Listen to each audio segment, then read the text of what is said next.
Assalamualaikum warahmatullahi wabarakatuh. Di sini kami akan melakukan aktualisasi tentang Keraton Sumenep. Pertama-tama, kita akan mengenal dahulu siapa saja kelompok kita. Silakan. Perkenalkan, nama saya Walid Wijalawali dari Fakultas Teknik, Prodi Teknik Informatika. Perkenalkan, nama saya Muhammad Figi Darmawan.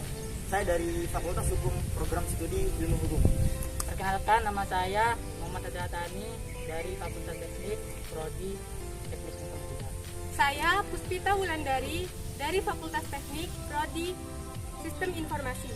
Dan saya Alian Muhammad Denur Iskandar dari Prodi Teknik Informatika, Fakultas Teknik. Saya Royki Matum Imama dari Fakultas Teknik, Prodi Teknik Informatika.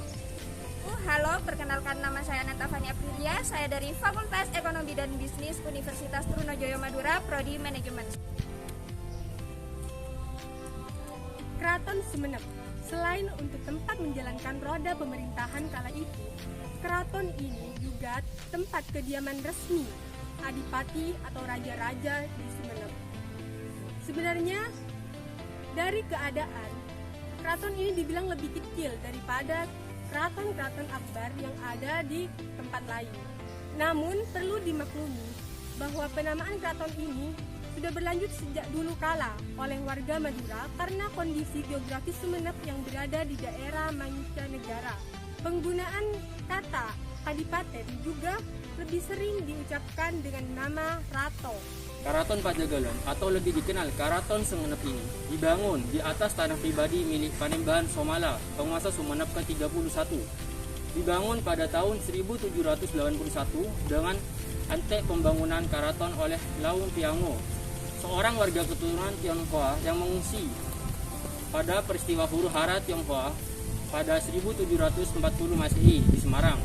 Karaton Panembahan Somala ini dibangun di sebelah timur karaton milik Gusti R. Ayu Rasmana dan Kanjeng Tumenggung Aryo Trionegoro atau biasa disebut Bintara Sawat, dan tak lain adalah orang tua dia.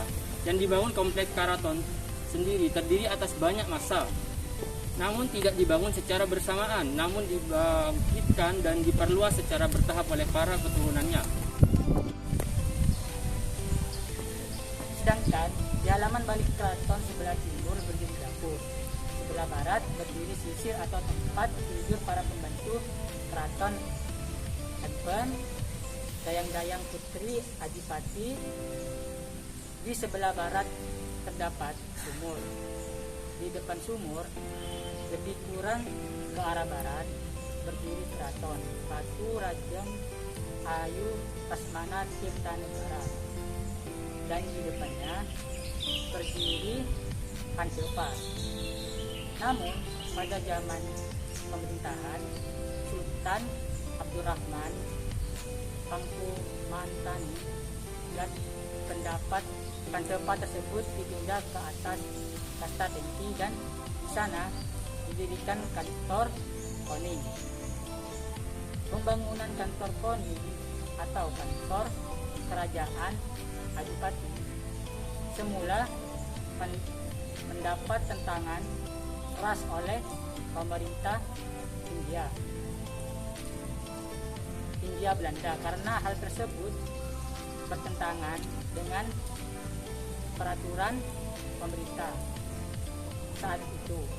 Namun untuk menghindari tuduhan tersebut, maka Sultan berinisiatif untuk mengubah seluruh cat yang dibangun tembok berwarna kuning selaras dengan namanya, yaitu kantor Koning. Pada masa pemerintahan Sultan Abdurrahman, kantor Koning difungsikan untuk tempat rapat-rapat rahasia para pejabat, baik pejabat tinggi keraton. Di sebelah selatan kantor Koning, di pojok sebelah barat pintu masuk berdiri pendapa atau pasebon. Pada mulanya, selang keraton dengan pendopo posisinya terpisah. Namun, pada masa pemerintahan Sultan Abdurrahman, Pakuntanin Grad kedua yang dibangun tersebut dijadikan satu deret. Dahulu Pasepen Pendopo Ageng difungsikan untuk tempat sidang yang dipimpin langsung oleh sang raja muda dan dihadiri oleh seluruh pejabat tinggi keraton yang waktunya diterapkan pada hari tertentu. Pasepen sendiri diurus oleh Mantri Akbar dan dibantu oleh Kebayan. Keraton Sumenep berdiri di atas tanah milik pribadi Pangeran Natakusuma I, Panembahan Sumolo, sebelah timur keraton lama milik Ratu Raden Ayu Rasmana Tirtonegoro. Pintu masuk Keraton Sumenep yaitu Labang Mesam. Pintu gerbang ini sangat monumental. Pada bagian atasnya terdapat sebuah loteng digunakan untuk memantau segala aktivitas yang berlanjutan dalam lingkungan keraton. Konon jalan masuk ke kompleks keraton ini benar 5 pintu yang dulunya dikata Ponconiti. Saat ini tinggal 2 buah yang masih benar. Kesemuanya berada pada anggota depan tapak menghadap ke selatan. Pintu yang sebelah barat merupakan jalan masuk yang amat sederhana. Di anggota pojok di sebelah timur anggota selatan Labang Mesam berdiri Taman Sare, yaitu tempat pemandian putri-putri Adipati, di mana sekelilingnya dikelilingi tembok yang cukup tinggi dan tertutup. Salah satu ikon yang ada di Keraton Sumenep ini yaitu adalah Taman Sare. Taman Sare sendiri merupakan salah satu peninggalan Putri Koning atau Permaisuri Sumenep pada abad ke-18. Untuk lebih jelasnya yuk masuk ke dalam.